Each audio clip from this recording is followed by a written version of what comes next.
ఒకరి ప్రేమ కోసం వెయిట్ చేస్తున్నావా? వెయిట్ చేయాలి. దూరంగా ఉంటున్నావా? దూరంగా ఉండాలి. వెయిట్ చేయలేకపోతే చెప్పేయాలి. దూరంగా ఉండలేకపోతే దగ్గరికి వెళ్లి అతనితోనే బతకాలి. అంతేకాని నువ్వు నన్ను ప్రేమించాలి. నేను నిన్ను ప్రేమిస్తున్నా.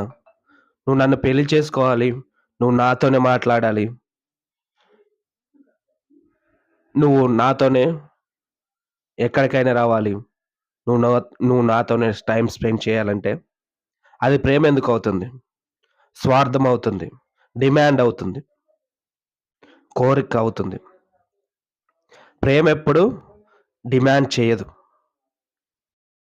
ఫ్రీడమ్‌నిస్తుంది. మన అమ్మ, నాన్న వాళ్ళు మనల్ని బాగా ప్రేమిస్తారు. అంత మాత్రాన